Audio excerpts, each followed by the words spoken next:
할렐루야.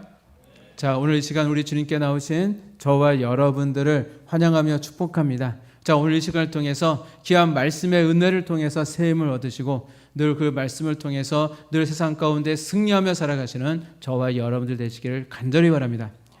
자, 어느 글에 보니까 사람은 살아가면서 세 가지를 후회한다라고 이야기를 합니다.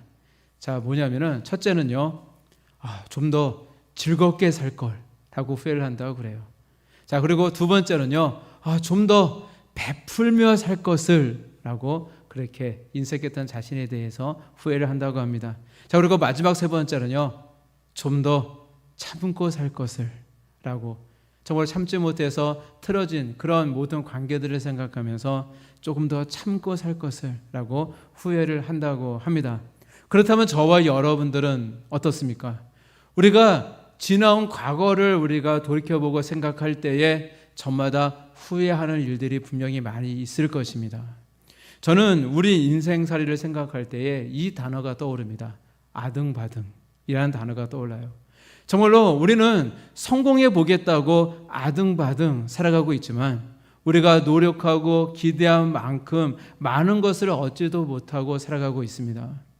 돈을 좀 벌어보겠다고 정말로 성공한 다음에 뭔가 취미생활이든 먹고 싶은 거든 여행이든 그런 것들은 내가 성공한 다음에 해야지 하면서 다 밀어놓고 열심히 주어진 자리에서 열심히 돈을 벌기 위해서 살아갔다고 해도 다 성공하는 것도 아니고요. 그렇다고 나이가 덜 먹는 것도 아니고 누구나 세월은 속절없이 다 흘러가게 되어 있습니다. 저도 저의 삶을 돌이켜보면 좀 그랬던 것 같아요. 특별히 저한테는 아들이 둘이 있습니다. 아들만 둘인데 이제 두 아이들 다 군대를 갔다 왔고 이제 학교도 복학해서 4학년, 3학년 대학교를 다니고 있는 아이들인데 어느 날 보니까 아이들이 벌써 성인이 되었더라고요. 이 아이가 어렸을 때 모습이 지금도 다 생각이 나는데 맨날 아빠한테 와가지고 아빠 안아줘 이럴 때마다 이렇게 안아줬던 그런 기억도 나는데 그런데 어느 날 보니까 이 아이들이요 다 성인이 돼서 훌쩍 컸더라고요. 징그럽더라고요 이제는. 그래서 그런 모습을 보면서 간혹 이런 생각이 들더라고요. 이 아이가 좀 더 어렸을 때 좀 더 예뻐해 줄 걸, 좀 덜 혼내고 좀 사랑을 좀 많이 표현해 줄 걸. 사실 그런 아쉬움과 후회가 많이 생기더라고요. 저야말로 정말로 아등바등 살아왔던 것 같습니다.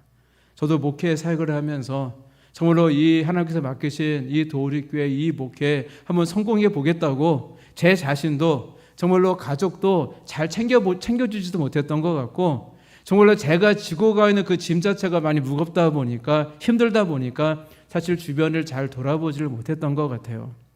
제가 그걸 언제 절실하게 깨달았냐면은 전에 말씀드렸지만 38살, 지금부터 16년 전 그때 절실하게 제가 깨닫게 되었습니다. 전에 말씀드린 적이 있고 그리고 또 그 얘기까지 하다 보면 너무 많은 시간이 흐르고 할 얘기가 이따만큼 쌓여있기 때문에 제가 잠깐 말씀을 드린다면 그때 제가 극심한 그런 스트레스와 운동 부족 등등의 이유로 인해서 제가 심장마비에 딱 와가지고 잠시 숨을 멈췄다가 잠시 죽어 있다가 이제 살아났던 적이 있어요. 잠을 자다 그랬었는데 그날 진짜 정신이 좀 바짝 나더라고요. 그냥 일어나가지고는 그냥 새벽 기도 시간 됐으니까 집사람 옆에서 괜찮냐고 그러는데도 그냥 데리고 교회 가서 아무 일 없는 것처럼 그냥 새벽 기도 끝나고 집에 왔는데 곰곰이 생각해 보니까 정신이 바짝 나더라고요. 그날 만약 제가 깨어나지 못하고 그대로 그냥 죽어버렸다면 제 아내랑 제 어린 아이들은 어찌 되었을까요? 아내도 사실 그렇지만 아직 당시 초등학생들이었던 아이들을 생각해서라도 제가 그렇게 살아가서는 안 되겠더라고요. 그래서 그때부터 저의 삶의 태도가 좀 많이 달라지게 되었습니다. 그렇다고 생활이 달라진 건 아니에요. 늘 똑같은 일상은 그대로 반복이 되었습니다. 아침에 새벽부터 이제 새벽기도 갔다 오면 잠깐 쉬었다가 그 다음에 이제 교회를 가고 이제 교회 사역을 하고 예배를 준비하고 늘 평소에 살던 그대로 그 모습 그대로 저는 살아가고 있었지만 제 마음가짐이 좀 달라졌어요. 뭔가 좀 더 마음에 제가 여유를 가지려고 좀 노력을 했고 제 삶과 사역에 대해서는 조금 더 하나님께 맡겨드릴 수가 있게 되었고 제 주변을 조금씩 돌아보기 시작을 했습니다. 그래서 사실 돈도 사실 없었고 뭐 교회도 여전히 어려웠지만 하지만 좀 더 아내랑 좀 시간을 갖고자 노력도 좀 했었어요. 생각해 보니까 저는 그동안 아내에게 뭔가 해준 게 없더라고요. 집사람은 진짜 독방 육아를 했습니다. 제가 전도사 시절 목사님도 받기까지 그 교회가 굉장히 바쁜 교회고 제가 저녁 시간에는 항상 아이들을 가르치려 했다 보니까 거의 밤에 12시 넘어서 1시, 뭐 새벽 1시 뭐 이럴 때 집에 들어갔거든요. 그리고 나서 아침에 새벽기도 갔다 온 다음에 피곤하니까 좀 잤다가 교회 갔다 오고 항상 저는 이제 그런 일상이 늘 반복되다 보니까 시간이 없어가지고 거의 뭐 아이들은 뭐 집사람이 거의 독방 육아를 했고 좀 그리고 뭐 사실 저희는 결혼하고도 신혼여행도 제대로 가지를 못했거든요. 그래가지고 지금까지도 신혼여행을 못 갔다는 얘기를 할 정도로 제가 그렇게 아내에게 좀 해준 일이 별로 이제 없었습니다. 그래서 이제 시간이 나면 그때 이후로 이제 어떤 일들을 하냐면 집 근처 당일치기라도 좀 바람을 쐬러 나가기도 했고 그리고 아이들에게 조금 더 신경을 더 쓰게 되었습니다. 특히 이제 그동안은 운동의 필요성을 저는 느끼지 못했던 젊음이 있다 보니까 이제 거의 운동과는 아예 담을 쌓고 살던 시절이었는데 한번 이렇게 심장이 이렇게 멈췄다가 돌아오게 되니까 야, 심장에 좋은 운동이 뭐냐? 수영이 좋구나. 그런 걸 알고 뭐 수영도 등록하고 그리고 일부러 막 산도 다니는데 좀 유별났어요. 그때 생각하는 게 정신이 바짝 나다 보니까 일주일에 한 2번씩 정도는 계양산에 올라갔다 내려오고 그럼 1년이면 한 100번 가는 거잖아요. 그렇게까지 굉장히 운동도 많이 하면서 그렇게 제가 이제 뭔가 제 삶의 변화를 좀 주기 시작했습니다. 자, 그리고 무엇보다도요, 우리 하나님께 대한 저의 믿음의 고백이 좀 더 깊어졌어요. 제 생명은 제 것이 아닙니다. 주님의 뜻대로 사용하여 주시옵소서라는 믿음의 고백이 좀 더 깊어지게 되었습니다. 이미 죽었다가 이미 살아났기 때문에 덤으로 살아가는 인생이기 때문에 그리고 정말 우리 하나님께서 저를 부르시면 저는 언제든지 바로 가야 되거든요. 항상 그래서 바로 갈 준비를 하고 있었던 것 같아요. 제가 뭔가 잘못을 하거나 하나님 앞에 뭔가 범죄하면 하나님께서 이놈 하면서 데려가시면 저는 바로 죽어서 갈 수밖에 없다는 사실을 늘 깨닫고 있었기 때문에 정말로 하나님 보시기에 부끄럽지 않기 위해서 노력도 많이 했던 것 같습니다. 자, 우리 인생은요, 내가 근심한다고 걱정한다고 절대 잘 풀려지는 것은 절대 아닙니다. 당시에 저의 환경은 여전히 힘들었고 교회는 여전히 언제 문을 닫을지 모르는 그런 위기 상황이었고 성도들은 다 떠났던 상황이었지만 마음가짐이 달라지니까 저의 삶도 조금씩 환경은 바뀌지 않았지만 제 마음 자체가 여유를 조금씩 갖게 되더라고요. 제가 할 수 없는 일은 걱정한다고 해서 되는 일이 아니다 보니까 다 하나님께 맡겨두고 저는 제가 할 수 있는 작은 것들로부터 좀 더 관심을 가졌고 이왕 살아가는 인생인데 좀 더 즐겁게 살아가고 좀 더 마음의 여유를 가지고다 나름대로 노력을 했던 것 같습니다. 사실 그래야 제가 후회가 없을 것만 같았습니다.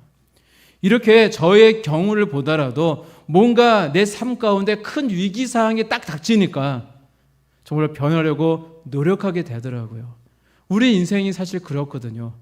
평소에 식습관에 전혀 신경을 쓰지 않고 건강에 자신이 있던 사람이요, 갑자기 건강에 이상이 딱 생기게 되어지면요 술, 담배부터 딱 끊습니다.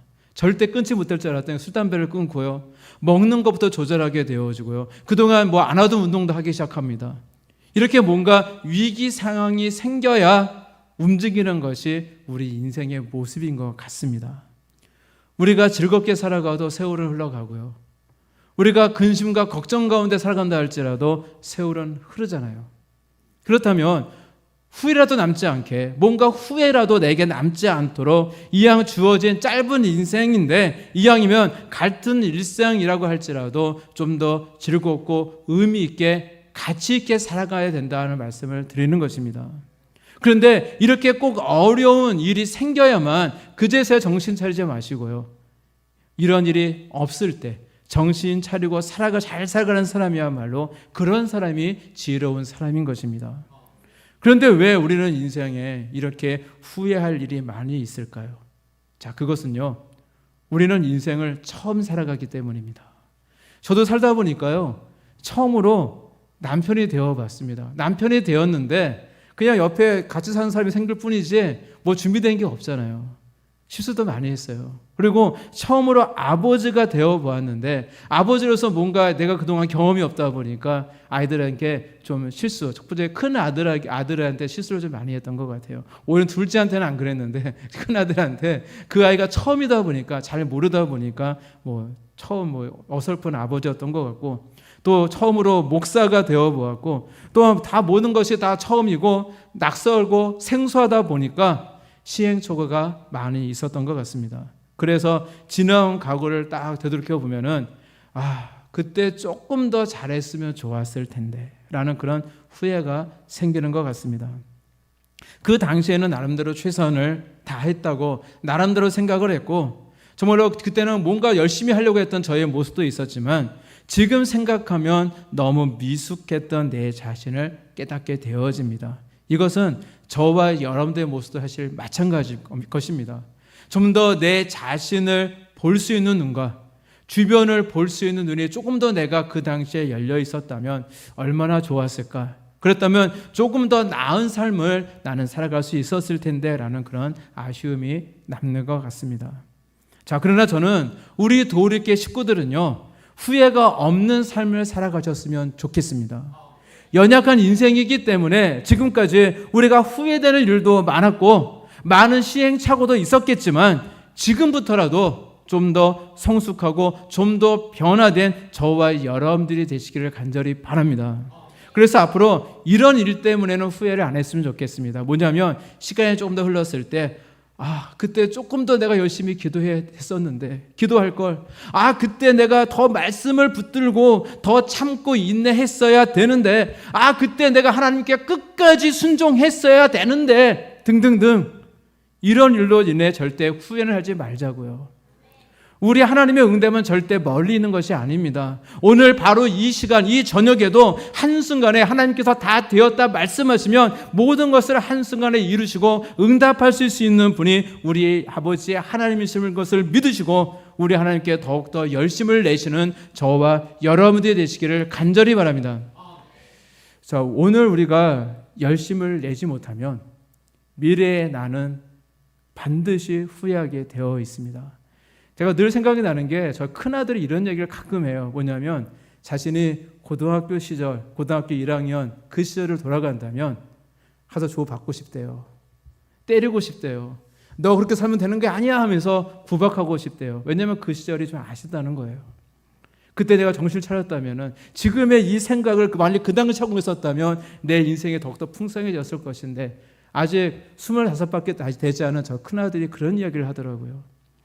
지금 내가 열심을 내지 못하면요, 이 사람은요 미래의 나는 반드시 후회하게 되어 있습니다.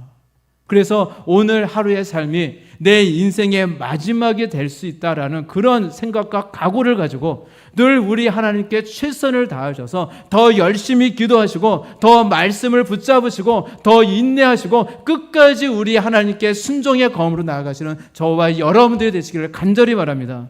그래서 꼭 우리 하나님이 주시는 그 응답도 받으시고요, 우리 하나님께서 주시는 그 놀라운 그 하나님의 그 역사하심을 통해서 정말로 우리 하나님께 기이 쓰임 받으시는 비전의 일꾼으로 주인공으로서 정말로 하나님을 높여드릴 수 있는 저와 여러분들이 되시기를 간절히 바랍니다.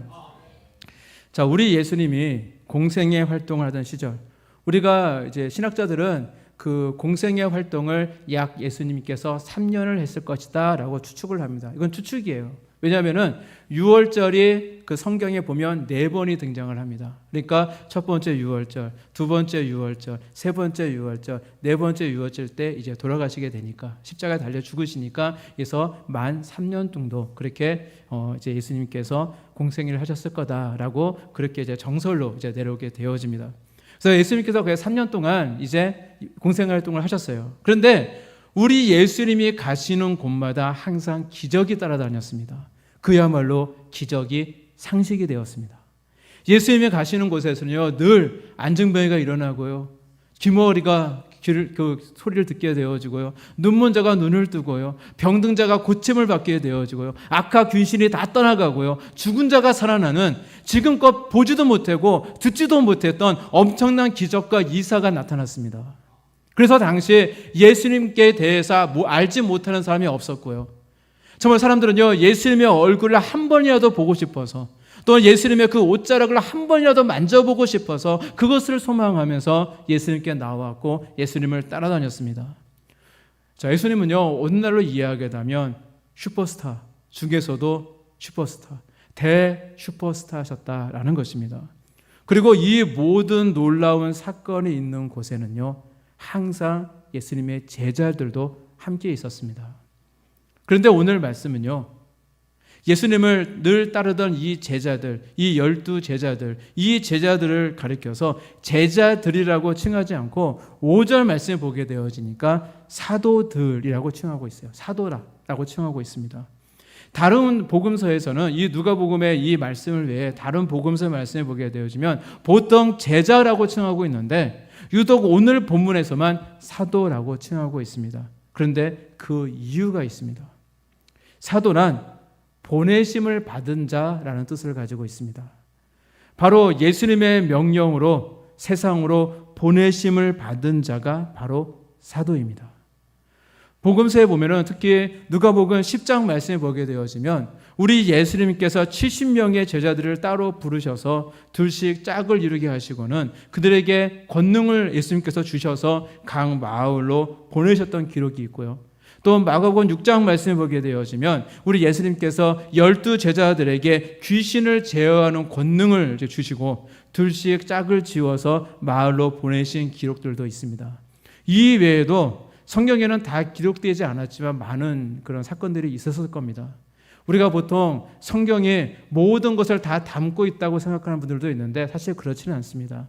우리가 요한복음 맨 마지막 말씀을 보게 되어지면 예수님께서 행한 일들이 정말 많이 있는데 이 일들을 만일 책에다 쓴다고 한다면 정말로 이 쌓을 곳이 없어도 너무 많다라는 그런 표현을 가지고 있거든요. 왜냐하면은 당시에 예수님이 매일매일 하셨던 그런 모든 사역을 다 기록할 수가 없기 때문에 사도들은 자신들이 설교할, 자신들이 가르쳐야 될 그 교회 성도들을 생각하고 그들에게 필요한 엑기스 같은 말씀만을 정해서 그래서 그들에게 이 문서로 남겼기 때문에 성경에는 모든 내용이 다 담겨 있지를 않습니다. 그리고 성경에는 꼭 필요한 내용만 담겨 있어요. 많은 것들이 중간중간 생략되는 것 사실 많이 있거든요. 이제 신앙을 공부하게 되어지면 그런 것들을 이제 공부하게 되어지는데 그래서 예수님께서는 이 성경에 기록된 외에 많은 그런 사역들도 하셨을 거고 지금 제자들은요 한두 번 그렇게 마을로 파송받은 것이 아니라 예수님께서 그들을 훈련시키기 위해서 아마 굉장히 많이 마을로 파송을 이제 하셨을 겁니다. 자, 그리고 이제 이러한 여러 번의 경험을 통해서 제자들은요 자신감이 충만해졌을 겁니다. 그들이 나가는 곳에는 기적이 일어났습니다. 어떤 병에 걸렸든지 어떤 군대 귀신에 잡혀있든지 그것은 문제가 되지 않았습니다. 예수님께서 그들에게 권능을 주시고 그들이 나아가서 예수 그리스도의 이름으로 선포할 때에 기적이 일어났고요. 정말로 제자들에게 이 기적이 일상이 되어지기 시작했다라는 것입니다. 그래서 그들은 마을을 다녀온 이후에 정말로 예수님께 막 신이 나가지고 마을에서 있었던 정말로 그 귀신들도 정말로 제가 예수님 이름으로 이렇게 말했더니 항복합니다 하면서 너무나도 기뻐했던 너무나 신이 났던 그들의 모습이 있었다는 겁니다. 예수님이 행하셨던 그 놀라운 기적을 자신들도 행할 수 있었기 때문에 정말로 너무나도 자신들이 예수님의 제자라는 사실이 즐거웠을 것이고 또한 자신들의 손에서 일어난 기적이 너무나도 신기했을 것입니다. 그런데 오늘 읽으신 말씀을 보게 되어지면 그토록 자신감에 넘쳐있던 제자들의 모습은 온데간데 없고요. 우리 예수님께 이렇게 요청하고 있습니다. 자, 5절 말씀입니다. 이렇게 말씀하고 있어요. 사도들이 주께 여짜오되 우리에게 믿음을 더하소서 하니 우리에게 믿음을 더하소서라고 예수님께 요청하고 있습니다. 결론부터 말씀드린다면 왜 그랬냐? 우리 주님의 기준이 너무 높았기 때문이었어요. 제자들을 향하신 우리 주님의 기대치가 너무 많이 높았던 겁니다. 사실 예수님의 제자들은요, 우리 예수님께 인정받고 싶어 했습니다. 우리가 복음서 말씀을 읽게 되어지면요, 그 흔적들을 많이 볼 수가 있어요. 제자들은요, 마치 예수님께 인정받기를 목말라 하는 것처럼 예수님께 정말로 인정받고 싶어 했던 모습들이 있습니다. 수제자인 베드로뿐만이 아니라 다른 제자들도 그렇고요. 사실 오늘날 저와 여러분들도 마찬가지잖아요. 우리 예수님께 인정받기를 원하실 겁니다. 지금 내가 만약 직장생활을 한다고 한다면은 같이 일하는 동료들에게 인정받고 그 회사에, 지금 다니는 회사의 사장님한테 인정받고 싶은 그 마음처럼 우리가 신앙에 있는 그리스도인이라면은 우리 예수님께 인정받고 싶은 것은 당연한 것입니다. 이처럼 당시 제자들도요, 스승이신 예수님께 잘했다라는 그런 칭찬도 받고 인정도 받고 싶어 했습니다. 그런데 한번 복음서를 읽어보시길 바랍니다. 예수님께서 어이구 잘했구나 우리 제자들, 이런 장면은 사실 없거든요. 우리 주님의 기준은요 상당히 높았다라는 것을 알 수가 있습니다. 그런데 우리 예수님은요 사랑이 많으신 사랑의 하나님이십니다. 그래서 우리를 사랑하사 십자가의 고통과 죽음을 다 당하셨던 것이었습니다. 그런데 성경을 읽어보게 되어지면 그토록 사랑이 많으신 우리 예수님께서 제자들에게 자주 화를 내셨어요. 사랑이 하나님이기 때문에 항상 인자하고 자비로운 모습으로 계셨던 것이 절대 아니셨습니다. 그래서 일반 교회에서는요 보통 사랑의 하나님을 많이 이야기를 합니다. 그래서 우리 도리끼처럼 사명에 대해서 강조하고 순종에 대해서, 믿음에 대해서 강조하는 교회가 사실 별로 없습니다. 다들 사랑의 하나님에 대해서만 강조를 합니다. 왜냐하면요 사랑의 하나님에 대한 이 메시지가 바로 교인들이 듣고 싶은 그런 메시지이기 때문입니다. 순종, 의무, 사명에 대한 이야기를 하게 되어지면 대부분의 교인들이 싫어합니다. 그래서 그냥 교회에 오면요 위로만 받고 싶어하는 그런 모습들이 있다는 것입니다. 물론 우리 주님이 사랑의 하나님 것은 맞는 말이고, 우리가 힘들고 지칠 때 우리에게 찾아오셔서 따뜻한 위로를 해주시는 분도 사실 맞습니다. 그런 분이십니다. 그러나 우리 예수님은요 아직 준비되지 않은 제자들을 향해서 화를 많이 내셨다는 사실을 우리는 절대 간과해서는 안 된다는 것입니다. 왜냐하면요 그들은 사도들이었기 때문이었습니다. 일반 평신도가 아니라 그들은 사도들이었어요. 하나님께서 큰 사명을 맡기셔서 이 땅에 보내신 사람들이었기 때문이었습니다. 그래서 우리 예수님은 제자들에게 엄하셨고 정말로 스파르타로 그들을 훈련시켰던 것을 보게 되어집니다. 제가 한번 예수님의 입장에서, 제가 만약 예수님이 되었다라고 가정해보고 예수님의 입장에서 생각해 보았을 때 이제 곧 우리 예수님은요 십자가에 달려 죽으셔야 하고 그 후에는 이 제자들만 남아서 이 땅에 교회를 세우고 사명을 감당해야 되는데, 너무 준비되지 못한 그들의 모습을 보시면서 우리 예수님의 마음이 많이 급하셨을 것 같아요. 시간이 얼마 안 남았거든요. 급하셨을 것 같고 또 제자들의 모습에 많이 실망하셨을 것 같아요. 이제 시간이 얼마 남지 않았는데 제자들은요 누가 높냐, 네가 높냐, 내가 높냐 라는 것으로 정말로 우리 예수님께서 왕이 되시면 자기가 더 높은 자리에 앉아야 된다, 차지해야 한다고 정말로 그렇게 옥신각신하고 있지를 않나. 정말로 예수님이 그 제자 중에서 특별히 사랑하셔서 3명의 제자들을 따로 뽑아서 훈련을 시키시거든요. 베드로와 또한 야고보와 요한, 이 형제들, 이 3명을 늘 따로 뽑으셔서 변화산에도 가시기도 하시고 같이 기도하러 가시기도 하고 따로 특별훈련을 시키시는데 그만큼 사랑했던 제자들이거든요. 그런데 그 중에 야고보와 이 요한 형제는요 이제 자신들이 이제 예수님과 함께 예루살렘으로 갈 때 사마리아 땅을 지나가게 되어지는데, 사마리아 사람들이요 예수님을 대해서 알고는 있었지만 예수님의 일행이 정말로 예루살렘으로 간다는 그런 얘기를 듣자 그들이 배척을 합니다. 우리 말을 들어오지 마세요 그러면서 배척을 합니다. 그러니까 그때 그 야고보와 요한 형제가 이런 얘기를 합니다.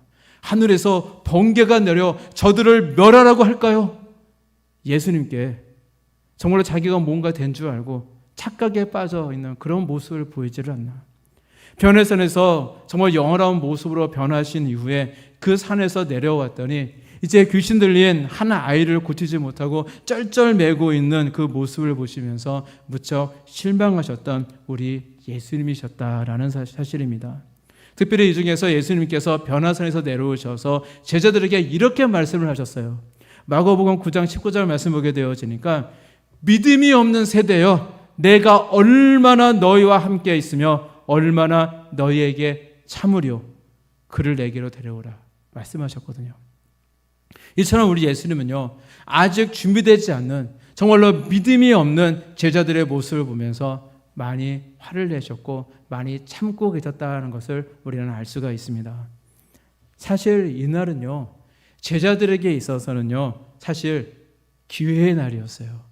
예수님이 없는 그 현장 속에서 이 귀신을 내쫓아서 우리 예수님께 잘했다라고 칭찬도 받고 인정도 받고 싶었을 것이고요. 그리고 드디어 절호의 기회가 그들에게 찾아왔다라는 것입니다.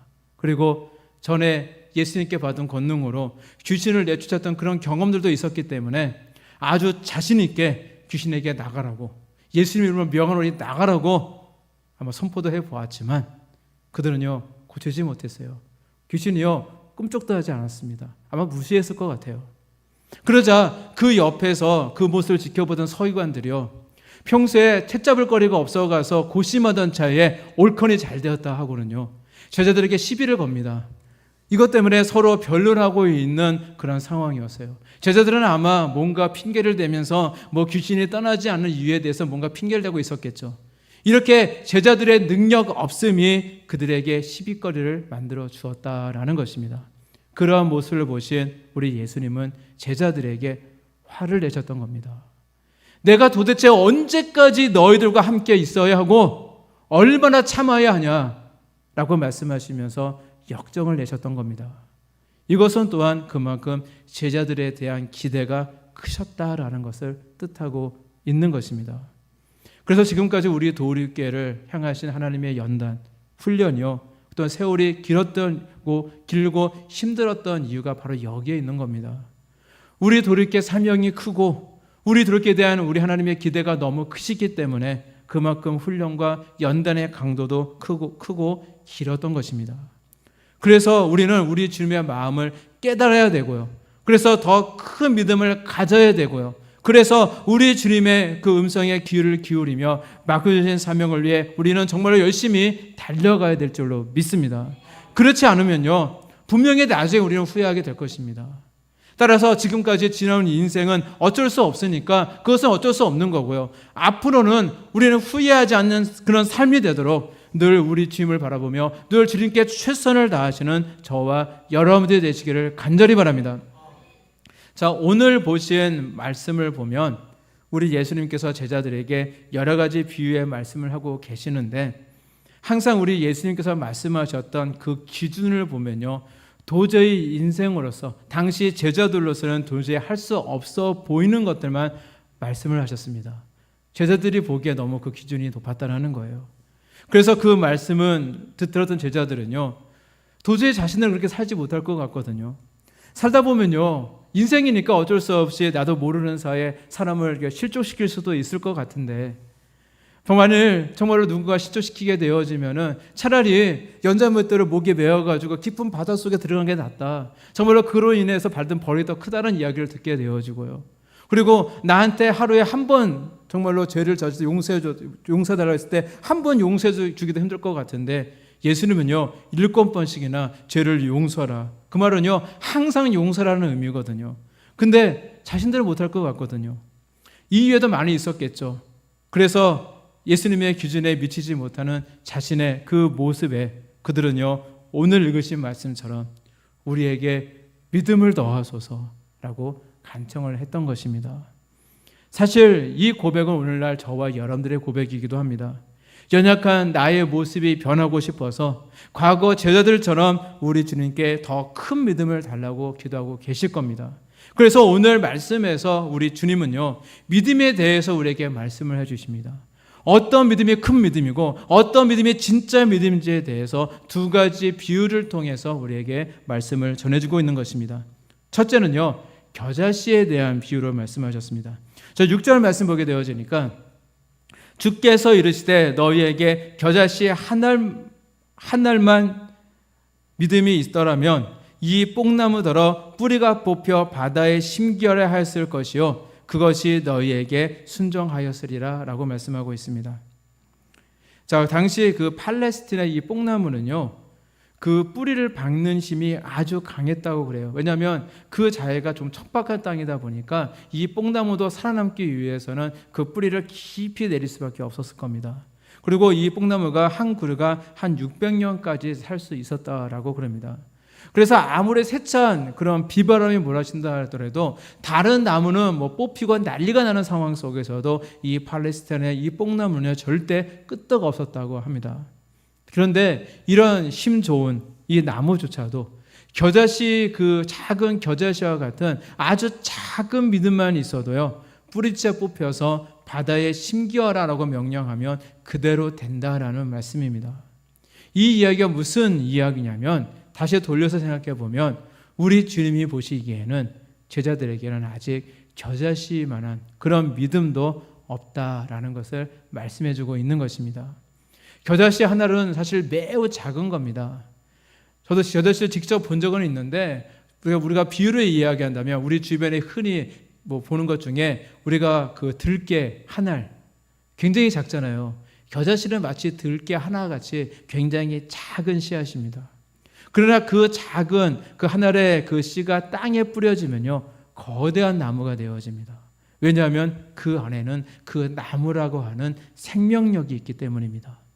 이처럼 작아 보이는 믿음이라고 할지라도, 어린아이와 같은 그런 작은 믿음이라고 할지라도 그 안에 생명력이 있을 때 역사가 있는 줄로 믿습니다.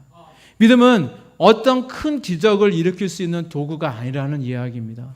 과거 제자들의 이 생각처럼 믿음이 더 채워지면 우리 예수님처럼 막 귀신도 내어쫓게 되어지고 능력이 생겨서 우리 예수님께 막 인정도 받게 되어지고, 그래서 나중에 우리 예수님께서 왕이 되시면은 그 말 인정받는 제자니까 옆에 높은 자리도 차지하게 되어지는, 그게 아니라는 거예요. 당시 제자들은요, 우리 예수님에 대해서 오해하고 있었습니다. 예수님은 단지 정치적인 군주로 오신 줄로 그들은 착각하고 있었기 때문에 그러한 생각을 가지고 있었던 것입니다. 이렇게 개개인의 욕심을 위해 구하는 믿음에는요, 절대 생명력이 있을 수가 없는 것입니다. 그래서 예수님은요, 겨자씨의 이 비유와 또한 그 이후에 그 다음 비유인 무익한 종의 비유를 통해서 그들을 책망하신 겁니다. 너의 생각은 잘못된 것이란다. 믿음에 대한 너의 생각을 바꾸어라 라고 비유적으로 말씀해주고 있었던 것입니다. 믿음은요, 자기 중심적으로 자기 바램과 욕구를 채우기 위한 그런 수단과 도구로 생각해서는 절대 안 된다라는 것입니다. 그러한 믿음은 겉으로는 믿음 있는 척처럼 보일 수는 있지만은 생명력이 없는 죽은 믿음에 불과하다라는 것입니다. 그리고 예수님은요, 또 다른 비유인 무익한 종에 대한 비유를 통해서 참 믿음이 어떤 믿음인지에 대해서 또한 말씀을 해주셨습니다. 중요한 말씀이기 때문에 좀 길지만 제가 읽어드리겠습니다. 7절에서 10절 말씀에 보니까 이렇게 기록이 되어 있습니다. 너희 중 누구에게 밭을 갈거나 양을 치거나 하는 종이 있어 밭에서 돌아오면 그더러 곧 와 앉아서 먹으라 말할 자가 있느냐?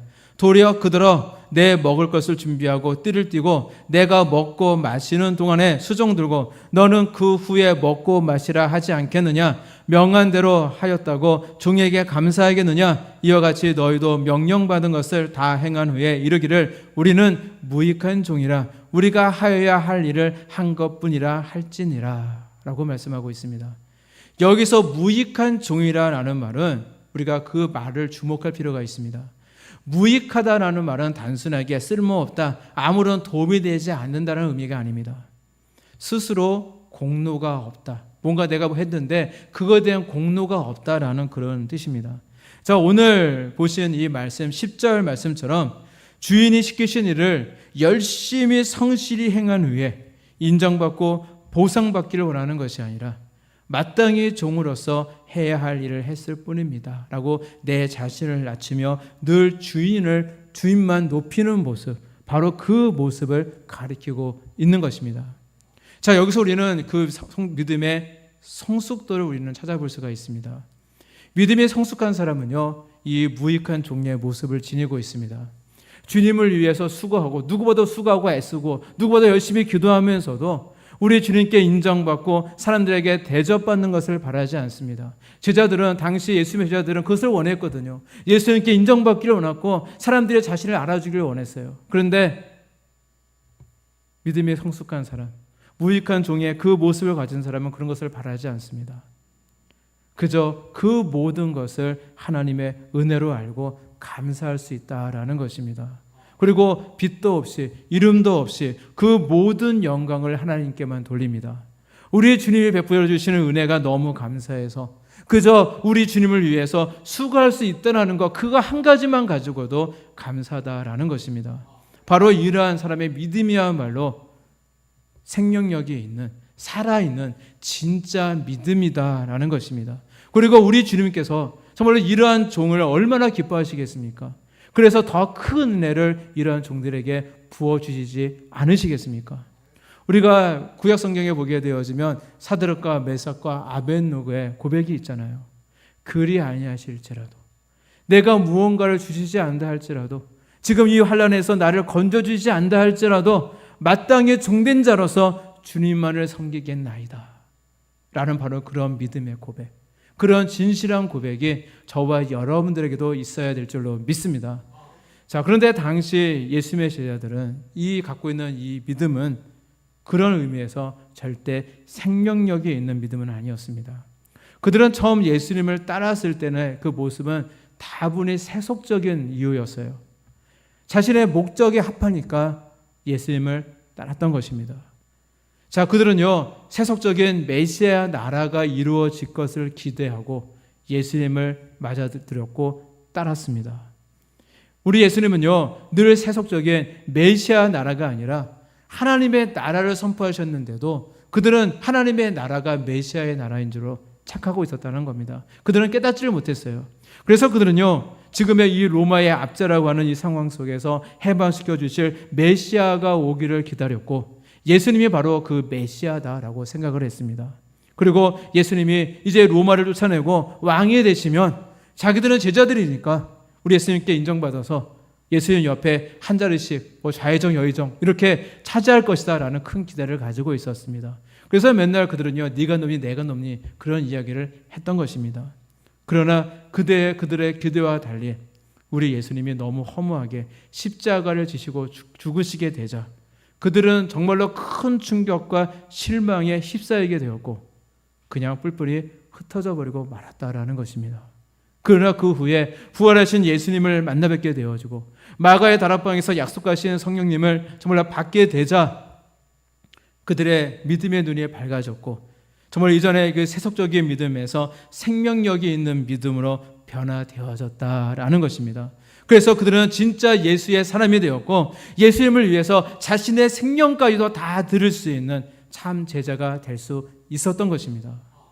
사실 우리도요, 처음에 우리 예수님께 나올 때 그 목적을 생각하게 되어지면 어떤 사람은 육신의 그 병고침 때문에, 어떤 이들은 그 귀신을 내쫓고 싶어서, 어떤 사람들은 뭐 사업에 실패하니까 뭔가 성공하고 싶고 정말 인생이 뭐 잘 풀리고 싶어서, 어떤 사람은 아기를 갖고 싶어서, 어떤 사람은 마음에 드는 이성이 있어서, 이성 때문에, 기타 등등 다양한 이유로 발걸음을 하시는 분들도 많이 계실 겁니다. 그런데 처음 동기는 어쨌든지 간에 이렇게 우리 주님께 나오셨잖아요. 그렇다면 살아계신 우리 예수님을 만나야 될 줄로 믿습니다. 그리고 우리 주님이 주시는 성령 충만함을 받으시기를 바랍니다. 그러면 우리 안에도 생명력이 있는 믿음이 생겨나게 되어지고 우리가 예수님을 믿는 목적도 우리의 삶의 방향도 다 변하게 될 줄로 믿습니다. 따라서 늘 우리 주님을 바라보는 그 믿음, 정말로 그리 아니하실지라도 우리 주님께만 순종하는 바로 그 믿음으로, 늘 생명력이 있는 그 믿음으로 나아가시는 저와 여러분들 되셔서 우리 주님께 정말로 꼭 칭찬받으시고 귀에 쓰임받으시는 저와 여러분들 되시기를 우리 주님의 이름으로 간절히 축원합니다. 기도하시겠습니다.